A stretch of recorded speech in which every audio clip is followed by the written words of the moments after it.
Welcome to the Leather Journey, and I'm Dex. Subscribe, ring the bell, leave a comment. We'll get that out of the way up front. Wanted to do a little recap on Southeast Leatherfest. We just finished up that con the last weekend. I had the honor or the opportunity of doing a 3-hour whip workshop and then an 1.5-hour caning workshop. And surprisingly, the caning workshop was very well attended. I think there was no seating and people standing and sitting on the counter in the back, and they did a Zoom session with it. And my only regret is I wish I'd talked to the lady supervising and facilitating the Zoom session to find out how many actually were online with that. I have no idea. But it was a great con. So the recap, some of the things I'll say about that con. I've been to more conventions than I can count in my 26-year leather journey. This was the easiest con to get into. When I arrived, we unpacked, we were pre-checked into the hotel. The hotel sent me an email. I checked in online before I got there. We offloaded everything. I'll say the valet and parking is $25 a day at that event, and valet was full.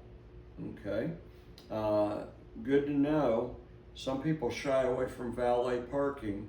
When I went directly across the street and self-parked at the public parking garage, which was convenient, very easy. I scooted directly from the hotel across the street and up into the parking garage. Public parking was $25 a day. So it was no different to public self-park than it was to use valet at the hotel.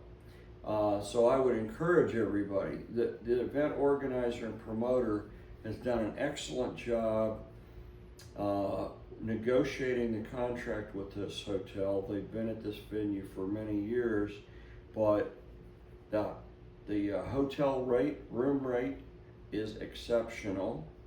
The hotel rooms are exceptional. The check-in was like seamless. Even the event check-in, you can sign your waiver online using an electronic form.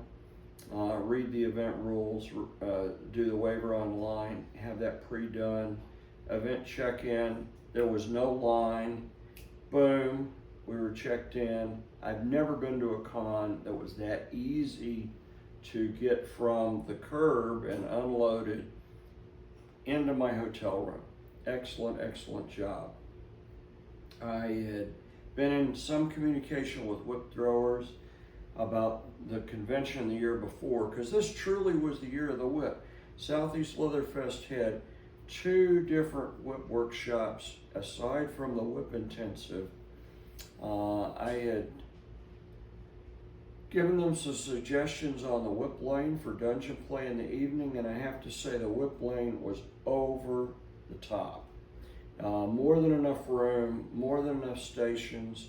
I think they had 5 crosses laid out with plenty of room between those crosses.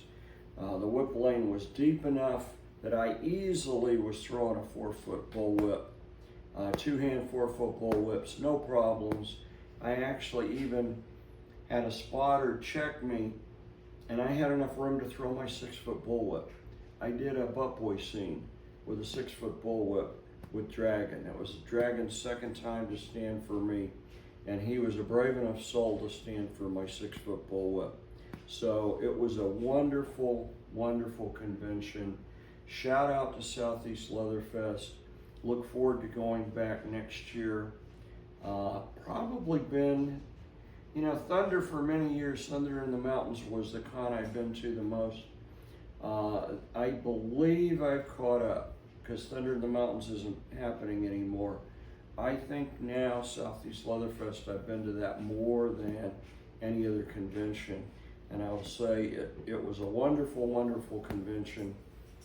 Excellent educational schedule and an outlay of workshops.